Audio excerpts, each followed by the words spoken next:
Welcome all. You have found Magpie Stories. I hope you have a pleasant time listening.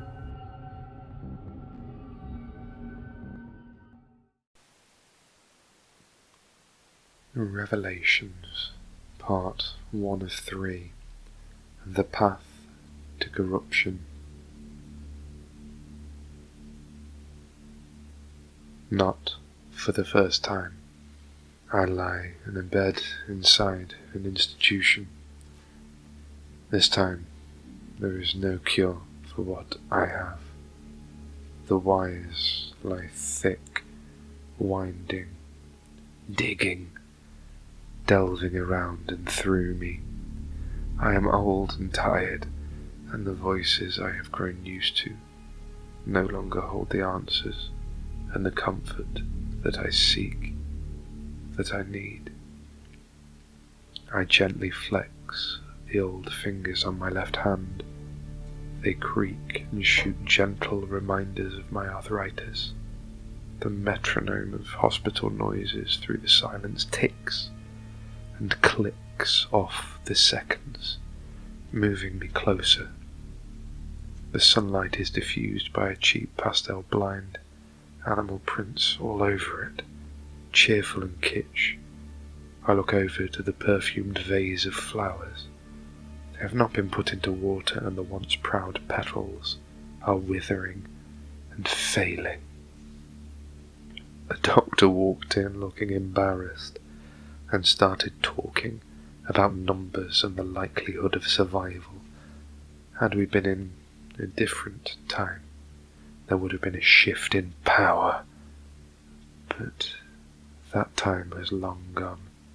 I am not what I was. I wait in this small, overly warm and stuffy room, a private room, for the end.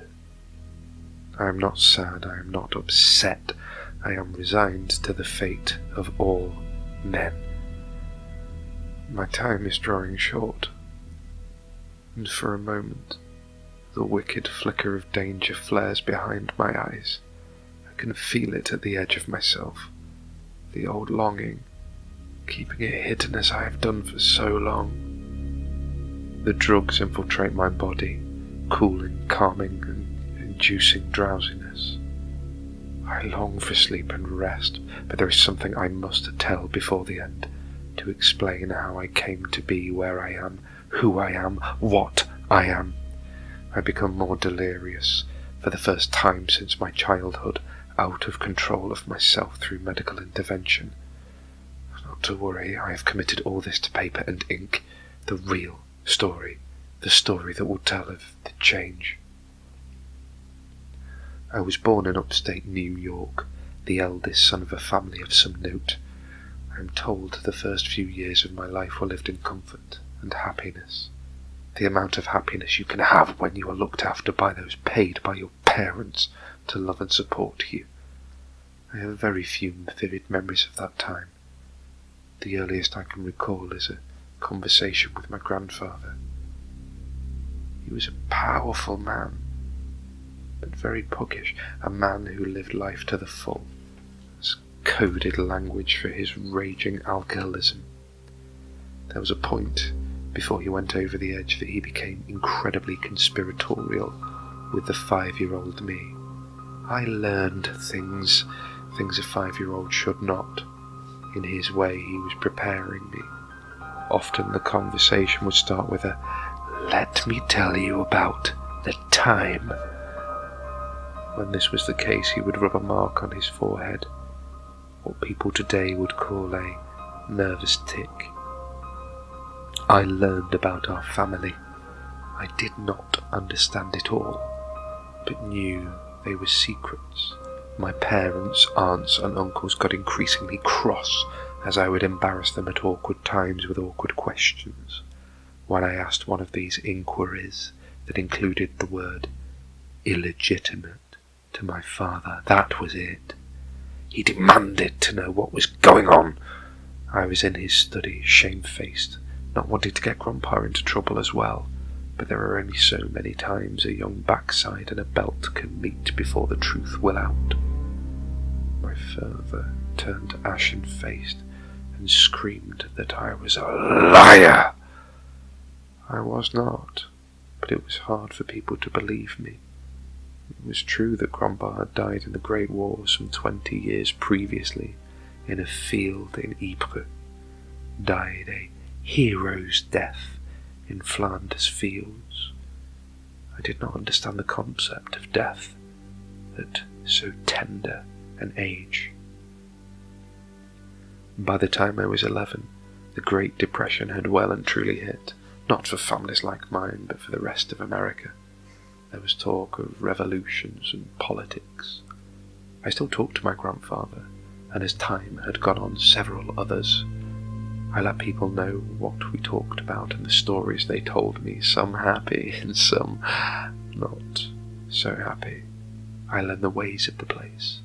I had not been allowed into a school. My parents thought it would be too much for others to see what the eldest of my illustrious line had become. A poor, mad thing.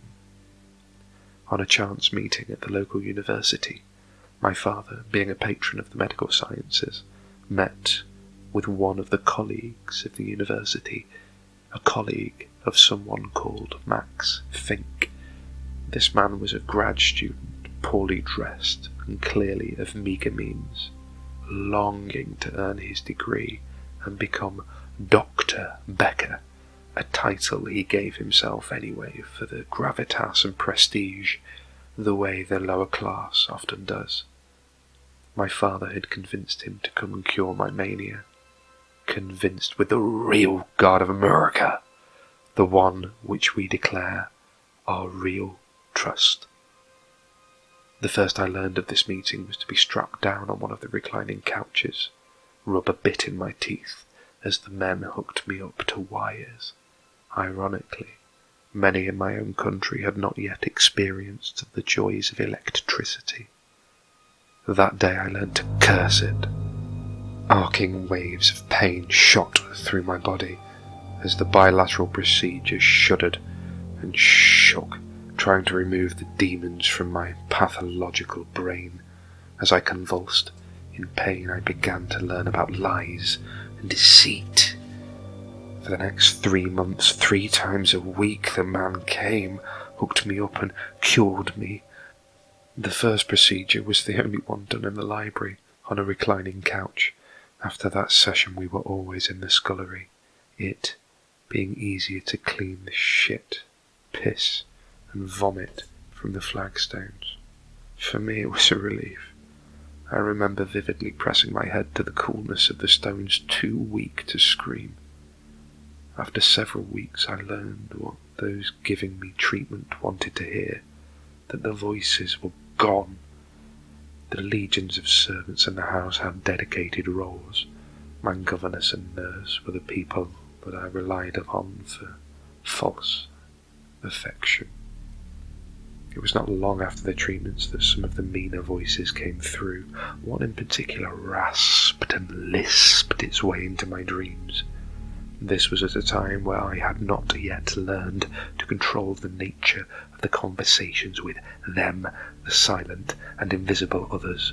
Through their machinations, I realized that the affection born to me, the love shown to me, was directly linked to the monies earned for looking after the strange little boy with mania.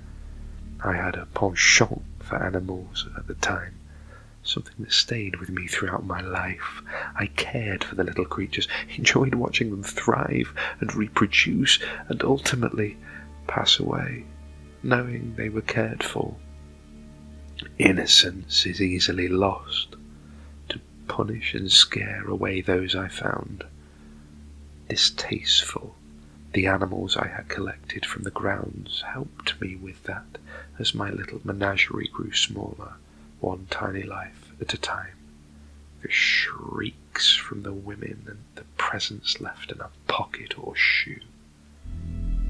From that age, I learned to lie convincingly, connivingly. I had to present myself as cured to the world, The dead still wanted to speak to me. I ignored the clamorous many and learned to filter out those with requests for help. To those who sought the same as me, the ability to hurt others. This was petty and small, a letter here to someone revealing a family secret or skeleton in the closet. Nasty, vulgar expression. From that point my future had been written, black voices inking the pages of my life. After my miraculous cure, I was sent to a prestigious boarding school, the kind that grows men who become presidents and captains of industry. Much to my parents' chagrin, I actually excelled in academia over the rhetoric and extracurricular activities of the others. My time at school was unremarkable, save one incident with a group of students determined to prove a point to the pale and small child nose-deep in a book. They got their licks in. I stayed tight-lipped and silent to the living. The ringleader was found hanged the next week. One of the many revealed to me his sexual proclivities. Even as a boy of 16, being a queer and potentially outed meant there was more dignity in death through suicide than revelation of the truth. I was not gladdened or happy, just coldly observed that I could wield power over others to my benefit. The head of the school once tried to cross me. He was a pitiful man with delusions of grandeur, a failed academic and drunk. He called me into his study. It was lined with books that he had not and could not read, tomes in Latin and Greek, Herodotus and Tacitus telling tales of the ancient world. A fire burned, vainly trying to draw the cold from the room, failing. The leaves piled underneath the windows seemed to be huddling for warmth. "Your teachers tell me you're doing well. No doubt your family is pleased," thinly said, almost rehearsed. There seemed something out of place. "Yes, sir," my curt reply. And other non-committal sounds came from him, his old suit moving up and down slowly. He revealed that he had been asked to observe me from my mother. She had never believed my lies. Though not like me, it was uncanny how a mother knows. I had to be careful and keep my conversations with the great majority a secret, at least until this man could be dealt with. At night, whispers came. By morning, the head no longer kept such a close eye on me. It was amazing how a little conversation made my life easier, the lapsing of curfews, how people would do favours for me. At the age of 15, a girl who owed me a favour revealed her little secret. More whispers in the night, and a local doctor solved that problem. The girl, sadly, was also a casualty of the procedure, sepsis. I even cried a little, only a little because she slept with me out of fear, not through love, even longing. I was not that naive. As I delved deeper into history at school, I was accepted to Harvard, studying history and archaeology. My gift with dead languages, irony aside, made my interview a certainty. My father giving an endowment to that establishment did not hurt either. All I wanted was to study and to be left alone. The great majority left me isolated for the most part.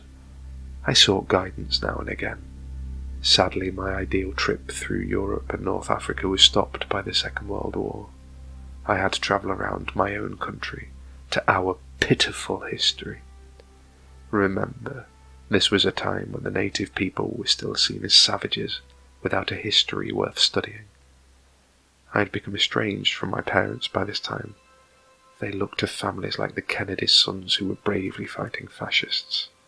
I was in embarrassment. Still. And them cursed with only daughters after my own birth. So for a time I was forgotten, left in the corners of libraries, gathering information and knowledge, learning to put my boon to use. Many would have felt outrage at this loss of prestige from family, but I had learned to bide my time. Aside from the one meeting with the queer bully, my life was rather charmed. It is amazing how things can change in the blink of an eye. Many have wondered how I achieved what I did, knew what I did. People would not believe me if I told them. The mists of the poison in my veins lulls me to sleep. We will continue soon.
Thank you for listening. I hope it was enjoyable. More info on stories can be found in the links below. You'll hear from me again soon.